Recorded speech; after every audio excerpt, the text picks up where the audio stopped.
Hi viewers, welcome to our channel. Present మనతో పాటు దాము బాలాజీ గారు సీనియర్ జర్నలిస్ట్ ఉన్నారు. వారితో ఒకసారి మాట్లాడదాం. నమస్కారం సార్. విజయ్ దళపతిని వాళ్ళ వైఫ్ డివర్స్ కోరుతూ కోర్టులో పిటిషన్ కూడా వేయడం మనం చూసాం సార్. ఇది ఇప్పుడు దేశవ్యాప్తంగా కూడా వైరల్ అయిపోతుంది. ఏంటి ఈ కేసు అని చెప్పేసి చర్చించుకుంటున్నారు. ఈ నేపథ్యంలో మరి విజయ్ వైఫ్ గురించి కూడా చాలా మంది మాట్లాడుకుంటున్నారు. అసలు ఎవరు ఈమె అని చెప్పేసి, మా బయోగ్రఫీ ఏంటి అని చెప్పేసి. సో ఒకసారి విజయ్ వైఫ్ సంగీత బయోగ్రఫీ కూడా చెప్పండి. అండ్ ఈ టైంలో ఈ విధంగా పిటిషన్ వేయడం అనేది కూడా చర్చనీయాంశంగా మారిపోయింది. ఎందుకంటే తనకు 5 years నుంచి తెలుసు. 5 years నుంచే మేము మానసికంగా విడిపోయాం, అప్పటి నుంచే సినీ నటితో సంబంధాలు ఉన్నాయని చెప్పేసి చెప్పిన ఆమె ఇప్పటి వరకు ఎందుకు పిటిషన్ వేయలేదు? ఎలక్షన్స్ ముందర ఎందుకు వేసింది? దీని వెనకాల పొలిటికల్ యాంగిల్ ఏమన్నా ఉంటుందా సార్? విజయ్ దళపతి విజయ్ అంటారు అతన్ని. అతని మీద వాళ్ళ భార్య సంగీత చెంగల్పట్టు కోర్టులో, ఫ్యామిలీ కోర్టులో డైవర్స్ పిటిషన్ వేసింది. ఇప్పుడు ఇది దేశవ్యాప్తంగా సంచలనంగా మారింది. ఎందుకంటే ఎలక్షన్ల టైము, అక్కడ త్వరలో ఎలక్షన్లు రాబోతున్నాయి తమిళనాడులో. ఈ టైంలో విజయ్ ఇండిపెండెంట్గా టీవీకి తమిళ్ వెట్రిగా కలగం అనే పార్టీ స్థాపించి ఆయన ఒంటరిగా పోటీ చేయబోతున్నాడు. ఆయనకి కనీసం ఒక కింగ్ మేకర్గా అయితే ఖచ్చితంగా ఉండే అవకాశం కనిపిస్తూ ఉంది. ఈ నేపథ్యంలో ఆయన మీద ఈ కేసు వేయడం అనేది సంచలనంగా మారింది. సో ఈ కేసు నేపథ్యం చెప్పుకునే ముందు బీజేపీ తమిళనాడు అధ్యక్షుడు నయనార్ నాగేంద్రన్, ఆయన ఈ మధ్యనే త్రిషాకి తనకి అఫేర్ ఉందనే విషయాన్ని బహిరంగంగా చెప్పాడు. దాంతో తన మీద బాగా వ్యతిరేకత వచ్చింది. త్రిషా కూడా సీరియస్గా ఖండించింది. దాని తర్వాత బీజేపీ పెద్దలు కూడా నాగేంద్రని మందలించినట్టు తెలిసింది. దాని తర్వాత ఆయన సారీ కూడా చెప్పాడు. అయితే అది అణిగిపోకముందే ఈమె వెళ్ళి, సంగీత వెళ్ళి స్వయంగా కేసు వేసింది. ఆ కేసు ఆమె ఆ ఫైల్ చేసిన పిటిషన్ కూడా నేను చదివాను. అందులో ఏముంది ఏంటని చెప్పుకునే ముందు అసలు విజయ్ గురించి కొద్దిగా, అట్లాగే సంగీత గురించి బయోగ్రఫీ కొద్దిగా చెప్పుకొని దాని తర్వాత మనం కేసుకు వద్దాం. విజయ్ అసలు పేరు ఏంటంటే జోసెఫ్ విజయ్ చంద్రశేఖర్ ఆయన పూర్తి పేరు. ఆయనకి ఇప్పుడు 51 సంవత్సరాలు. ఆయన వాళ్ళ నాన్న ఎస్ఏ చంద్రశేఖర్, ఆయన పాపులర్ తమిళ్ డైరెక్టర్. వాళ్ళ అమ్మ శోభా చంద్రశేఖర్, ఆమె మంచి సింగరు, ప్లేబ్యాక్ సింగరు, వోకలిస్ట్ కూడా. సో విజయ్కి ఒక సిస్టర్ ఉండేది. ఆ సిస్టర్ 2 ఏళ్లలో చనిపోయింది. సో విజయ్ ఒకటే కొడుకు వాళ్ళకి. విజయ్ వచ్చి వెట్రి అనే సినిమాలో 1984లో చైల్డ్ ఆర్టిస్ట్గా అరంగేట్రం చేశాడు. దాని తర్వాత నాలయ తీర్పు అని 92లో ఫస్ట్ అడల్ట్గా 18 years అప్పుడు హీరోగా ఎంటర్ అయ్యాడు. బిగినింగ్ అంతా కూడా ఒక రొమాంటిక్ హీరోగా ఆయన సినిమాలు చేశాడు. ఎక్కువగా రొమాంటిక్ కామెడీలు, లవ్ స్టోరీలు, డ్రామాలు అవి ఉండేవి. దాని తర్వాత మెల్లమెల్లగా అతను యాక్షన్ హీరోగా ఎవాల్వ్ అవుతూ వచ్చాడు. అట్లాగా ఓవరాల్గా అతను 69 సినిమాలు ఇప్పటి వరకు చేశాడు. ఇప్పుడు జననాయకన్ సినిమా ఇంకా రిలీజ్కి నోచుకోలేదు, అది రిలీజ్ అయ్యే అవకాశం ఉంది. అది చివరి సినిమా. ఈ లోపల అతను టీవీకి అనే పార్టీ పెట్టి, తమిళగా వెట్రి కలగం అనే పార్టీ పెట్టి ఆ పార్టీ తరఫున కాంటెస్ట్ చేయబోతున్నాడు. ఇక చదువు విషయానికి వస్తే అతను కమ్యూనికేషన్స్, విజువల్ కమ్యూనికేషన్స్ లయల కాలేజీలో డిగ్రీ చేశాడు, కానీ కంప్లీట్ చేయలేదు, డ్రాప్ అవుట్ అని చెప్పాలి. సినిమా రంగంలోనే ఆయన ఫుల్గా వచ్చేసాడు. ఇక సంగీత గురించి చెప్పుకోవాలంటే ఆమె సంగీత స్వర్ణలింగం పూర్తి పేరు. వాళ్ళ నాన్న ఎస్ స్వర్ణలింగం, వాళ్ళది శ్రీలంక. ఈయన Sri Lanka business man, but settled in London లో సెటిల్ అయ్యారు. ఈమె పుట్టింది కూడా లండన్ లోనే. అక్కడే ఆమె మెడికల్ డిగ్రీ కూడా చేసింది. అయితే ఆమె చిన్నప్పటి నుంచి కూడా విజయ్ ఫ్యాన్ అనమాట. ఆ విజయ్ సినిమాలకు వచ్చినాక ఈమె టీనేజ్, వీళ్ళిద్దరికి కూడా పెద్ద ఏజ్ గ్యాప్ లేదు. ఆమెకు 48 ఏళ్ళు, ఇతనికి 51. సో ఆమె టీనేజ్ నుంచి కూడా విజయ్ ఫ్యాన్ గా పెరిగింది. సో విజయ్ అంటే చాలా ఇష్టమైంది.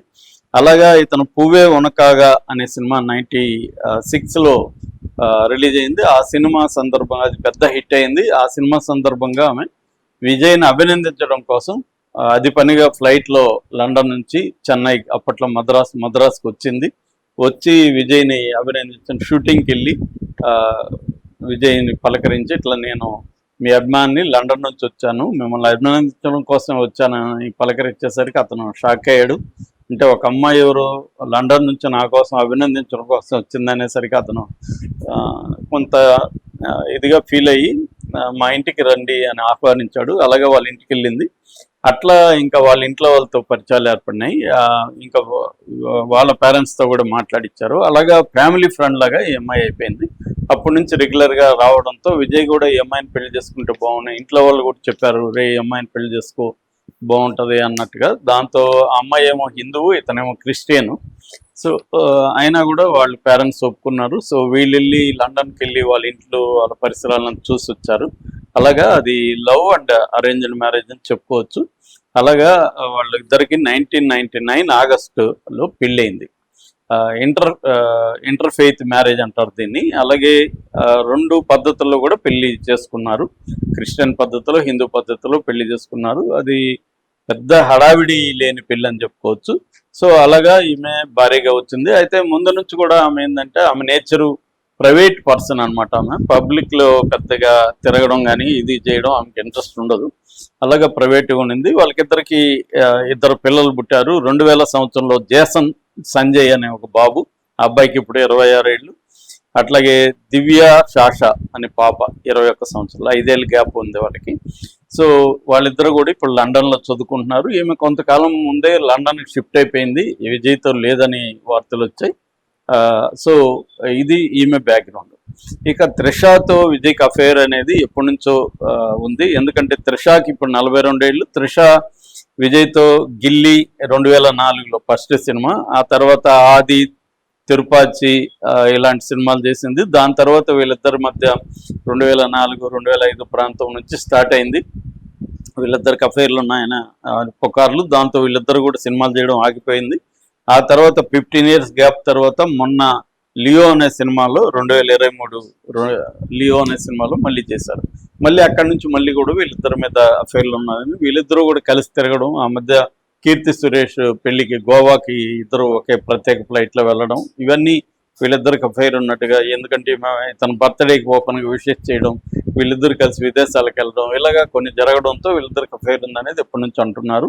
అట్లాగే భార్య అయితే ఎక్కడ కనబడలేదు, ఫంక్షన్లో కానీ ఎక్కడ కనబడలేదు. చివరికి వారిసు ఫంక్షన్ పెద్ద ఎత్తున జరిగినా దానికి కూడా భార్య సంగీత అటెండ్ కాలేదు. సో వీళ్ళిద్దరూ విడిపోయారు అన్న పుకారు కూడా వచ్చింది, కానీ దాన్ని ఎవరు కూడా అఫీషియల్ ఖండించలేదు. కానీ సంగీత పిల్లలతో ఒకసారి ఎయిర్పోర్ట్లో కనబడింది, చెన్నై ఎయిర్పోర్ట్లో. సో వీళ్ళు ఎక్కడికి పోలేదు, ఆమె పిల్లల ఎడ్యుకేషన్ కోసం లండన్లో ఉందని చెప్తున్నారు. సో ఈ నేపథ్యంలో ఆమె చెంగల్పట్టు కోర్టులో నిన్న పిటిషన్, ఆ పిటిషన్ వేసింది ఎప్పుడు November 9th వేసింది. యాక్చువల్గా 2025 November 9th వేస్తే అది ఇప్పుడు లీక్ అయింది నిజానికి.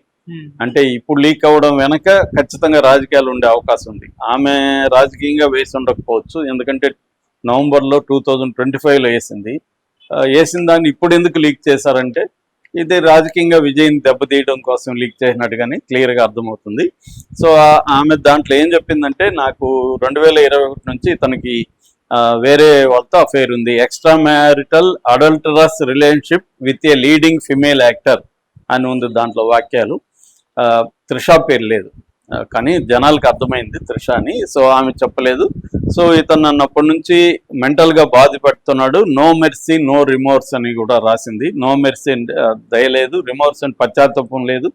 నేను దీనికి సంబంధించి అతనికి 2 రౌండ్లు లీగల్ నోటీస్ ఇచ్చాను, పర్సనల్గా కూడా మీట్ కూడా చాలాసార్లు చేశాను. November 9th 2025లో కూడా అతన్ని మేము మీట్ చేశాము అని చెప్పింది.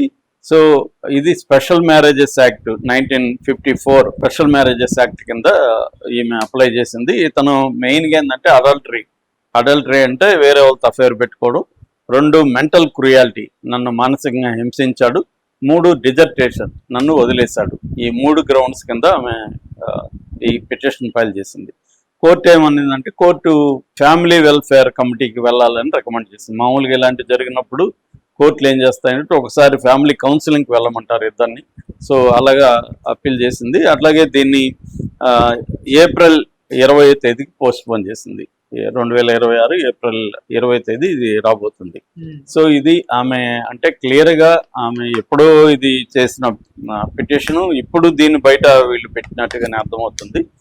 సో మామూలుగా అయితే విజయ్ కొంత ఈ విషయంలో కొంత ముందు చూపు లేదా విజయ్కి అనేది అనిపిస్తుంది. ఎందుకంటే రాజకీయాలకు వస్తున్నప్పుడు ఇవాళ మనం అన్ని చూస్తున్నాం, పవన్ కళ్యాణ్, జగన్, ఇక్కడ కేటీఆర్ చాలా విషయాలు చూస్తున్నాం. రాజకీయాలకు వచ్చినప్పుడు పర్సనల్గా క్లీన్ స్లేట్ లేకపోతే ఇండియాలో అది మేజర్ ప్రాబ్లం అయి కూర్చుంటుంది. సో అందుకని ఆ ఇష్యూ ఆయనకి తెలుసు కదా, భార్యతో ఇలా ఉందని. దాన్ని ఎందుకు సెటిల్ చేసుకోలేదు?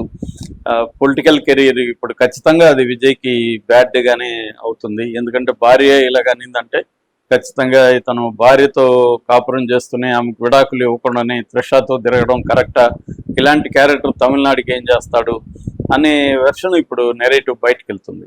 సో విజయ్ అది ముందే పరిష్కరించుకోవాల్సింది. ఆమెతో ఒక ఒప్పందానికి వచ్చి మ్యూచువల్ విడాకులు తీసుకొని దాని తర్వాతే త్రిషాతో ఓపెన్ అప్ అయ్యి ఉండాలి. కానీ అది చేయలేదు. ఇప్పుడు విజయ్కి అది ఖచ్చితంగా ఇబ్బంది. పొలిటికల్గా ఏమాత్రం మనకి కొన్ని పర్సనల్గా చిన్న చిన్న ఇవి మామూలుగా అయితే పెద్ద ఇబ్బందులు కాకపోవచ్చు, కానీ రాజకీయాల్లో ఖచ్చితంగా అతనికి ఇబ్బందులే. అది ఓపెన్ అప్ అవ్వాలి. ఒకవేళ త్రిషాతో అఫైర్ ఉంటే త్రిషాన్ని ఓపెన్గా పెళ్లి చేసుకోవాలి. సో ఇవేవి చేయకపోతే ఇప్పుడు ఎందుకంటే పవన్ కళ్యాణ్ కొన్న బలం అదే. పవన్ కళ్యాణ్ ఏంటంటే 3 పెళ్లిళ్ళు లీగల్గా చేసుకున్నాడు కాబట్టి విడాకులు ఇచ్చి ఎన్ని మాట్లాడినా సపోర్ట్ చేసుకోవడానికి అక్కడ అతనికి ఉంది. నేను లీగల్గానే చేశాను కదా, విడాకులు ఇచ్చి వాళ్ళకి భరణం కావాల్సి ఉంటే సెటిల్మెంట్ చేసుకొని నేను చేసుకున్నాను, తప్పేంటి అన్న ఆర్గ్యుమెంటు బలం ఉంది. విజయ్కి అది లేదు. విజయ్ ఏంటంటే భార్యతో ఉంటూనే త్రిషాతో అఫేర్ నడుపుతున్నాడు అనేది పబ్లిక్లోకి వెళ్ళిపోయింది. సో ఆ నెరేటివ్ని ప్రత్యర్థులు ఇప్పుడు బలంగా ఉపయోగించుకునే అవకాశం ఉంది. కానీ ఇప్పటి వరకు విజయ్ దీని మీద ఏం నోరు ఇప్పలేదు. ఖచ్చితంగా ఇవ్వాల్సిన అవసరం అయితే ఆయనకి పొలిటికల్గా అయితే ఉంది ఖచ్చితంగా. Okay sir, thank you so much sir.